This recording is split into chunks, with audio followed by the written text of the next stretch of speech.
Gbomulu nzemọza bịakwa m ọzọ ka nsa bike ekenekwa m unu mana ebe a nọ onye mgbasa ozi ka mbụ mana mana ewetakwala unu ozi nke ọbụla bụ eziokwu m eweta ya ebe a nọ ka unu soro m tụlee ya ma nyochakwa ya ka unu fogosi wee dị maka na enyi nwoke Mathias unu mana ọnkụ Ibi na Mathias otegwu aka onye na Mathias bụ ndị bidoro ozi ọdịnala anụnwa mgbe ha na-eme Igbo love themselves but along the line Mathias akọghịlewa ọnkụ Ibi ji wee chọba n'akara aka n'oge. According to him, sometimes mgbe Uncle Ibi bịa mee video address cha Mathias. According to him, he always call on Mathias saying, one of the things he na-eme n'ụdị ha hadọrọ mma. For people na-aga ajụba m, I keep getting this question. Okay, ihe Mathias me. What did he do? What did he do? You have a bunch of illiterates na mahụ ebe mmiri n'ọbaba ha. Ipite na-ajụ ka ihe mmadụ kwu. Gee ntị na ka Uncle Ibi kọwalụ gị because o nwere time ịkọwa ya ma ihe nji wee wetakwa vidiyo ebe a maka ndị na-asị ka ihe ome biko inene vidiyo anụ nwekwu inenecha ya ịghọta ihe Mathias me because achọrọ m ịbịa kọwalụ na eketunu ya sị na mụnwa na nna afọ oji okwu mana thank God na Uncle Ibi na Mathias amago kemgbe n'anya Adam otegwo na vidiyo ya kunu nụ ihe okwu regarding Mathias arrest and what Mathias has been doing that is wrong n'iru Chukwu ma n'iru mmadụ. Na vidiyo anụnwa.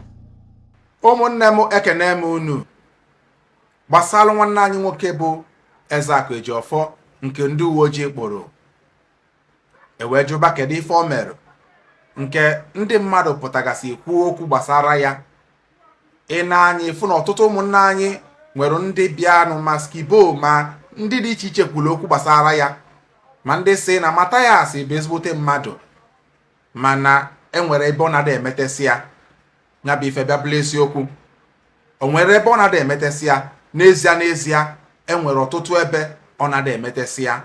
Achọrọ m ka ị gee m ntị ọfụma gee m ntị ka onye Igbo egena m ntị iji bụrụ onye ụka ma egena m ntị iji wee bụrụ onye omenala anyị ncha niile bụ ndị Igbo. Achọrọ m ka ị ghọta ebe nsi apụta ife a ga-enyere gị aka echi. Anụkwa m ụfọdụ ụmụnne anyị ndị na-ewe iwe si gịnị na otu akpụrụ Mathias na ha ga-eje gbaba n'ụka ọkụ. Nwanne m nwoke jide onwe gị aka. Ọ bụ na ị na-ana ife a na-ekwu jide onwe gị aka.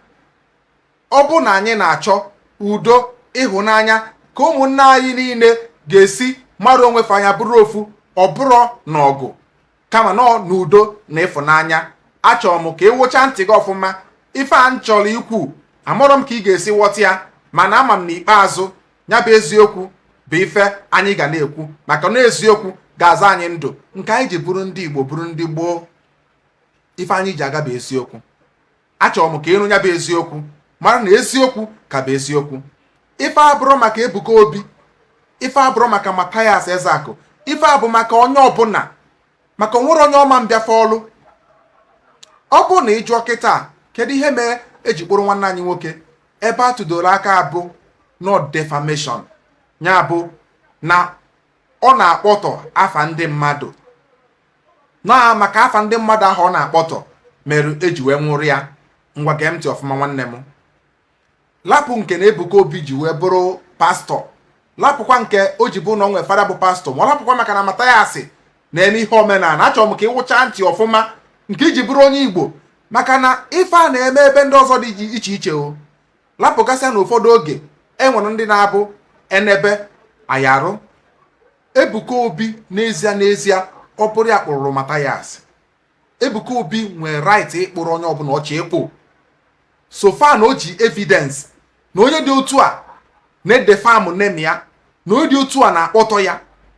Fada Mbaka nwere right ịkpọ onye ọbụla. Ifu Mathias na onwe ya nwere right nke bụ na ị na-anọ ụfọdụ oge Mathias ewepụta picture somebody threatening ya says chọba the person.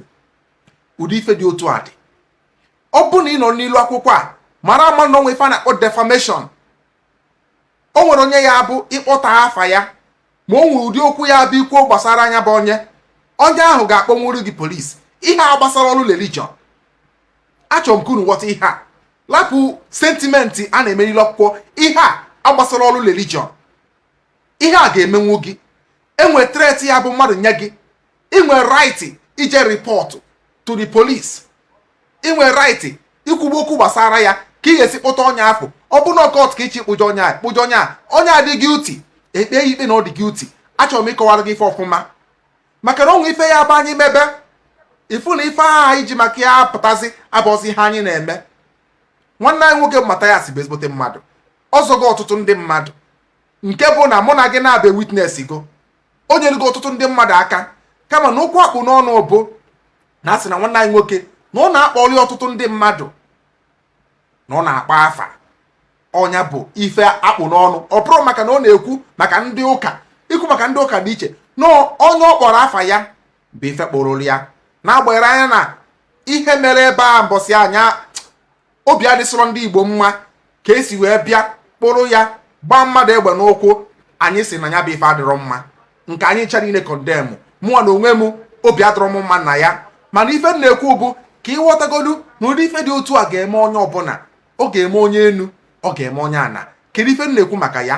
Marụ na anyị ncha niile bụ ndị Igbo marụ na anyị ncha niile bụ ndị Igbo lapụ ụka asịrị a ihe anyị na-eme ọ bụrụ na anyị megide ya were otu agaba ọ ga-enye anyị nnukwute nsogbu.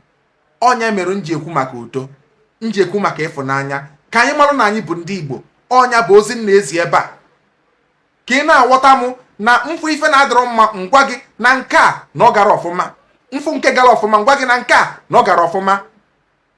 N'ikpeazụ ọ bụrụ na Ebuka Obi fụta na Mathias Ezeaku nwere ebe o si wee mee gịnị wee mejọ ya ọ kpọrọ ya polisi ọ pụta okwuo ya ọ bụ na nke ọ ga-asị nna biko na macha ọsị ka ị na-akpọ afa na ihe dị otu a ekwusie ya esetụrụ ebe afọ Mathias nwere ike nata ọ chọzi ikwu okwu ọ lapụzi afa mmadụ kwubu ife ọ na-ekwu yara ịkpọtọ mmadụ yara ịkpọrị mmadụ ma anything else ga-eme ka sị na akpọrọ ya ọ bụrụ ihe eji wee kpọọ ya bụ maka na o ji wee condemn kwa mmadụ ma ọ mee enu mee ana. Mathias nwere ike pụtara ilu akwụkwọ for example kịta Mathias nwere ike pụtara ilu akwụkwọ fụ ife Ebuka Obi kwu na-adịrọ mma ọkpọ Ebuka Obi biko na o nwere ihe onyonyo m fụrụ imerụ na anya bụ ife na nke a bụrọkwa eziokwu. Even mụ nwa na onwe m n'ebe a mme ihe onyonyo iwe ike ịpụta sị m nna na nke a bụrụ eziokwu ka ị na-ekwu na nke a bụrụ eziokwu ịkọwa ihe gbasara ihe onyonyo ahụ kwuo ebe ihe ịchọpụta na-adịrọ mma na ya. Ọ dị ka nke onye obodo merụ ebe ọ bịa sị na Ebuka Obi nwee ka o si wee bịa wee mepee ọnụ ya wee sị na-ege ntị wee sị na ọ mara onye Mr. Igbo bụ na ode ekili movie mana ọ fụ ya na kamera recognize ya ghọta ebe m si apụta. Now onye ekwesịọnzi kedu ka onye ị na-ada ekili ka isi wee fụ ya na kamera recognize ya. This is just a question.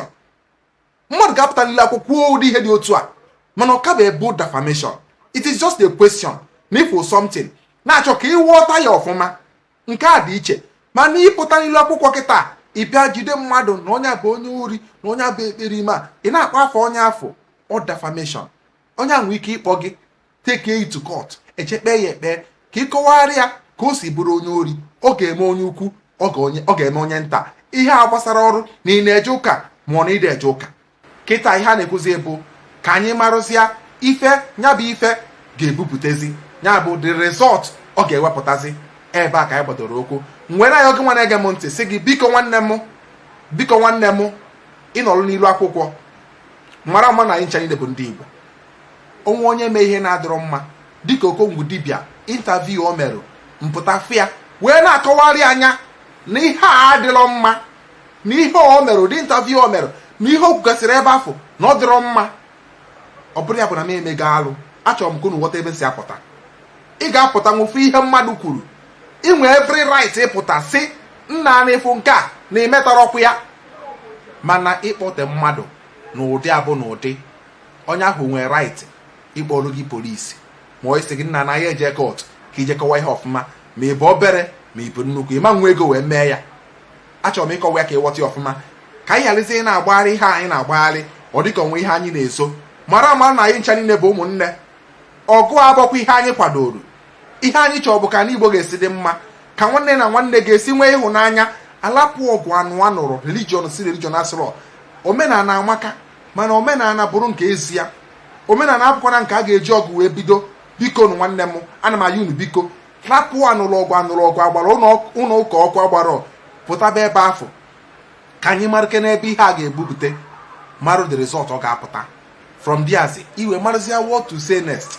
Maka na okwu ọnụ anyị fọ anyị na-ekwu ụfọdụ oge anyị na-ekwufe mana anyị amarọ, kama na ụfọdụ oge ndị anyị na-ekwuje elu nwere ike ha gba nkịtị ọ dịka na ha mara ife a ga-eme. Biko nwanne m ka udochi ya ịnụ akụkọ a weli ya wee tụgharịa uche marụ na ma na-asị asị kama na-ekwezi okwu.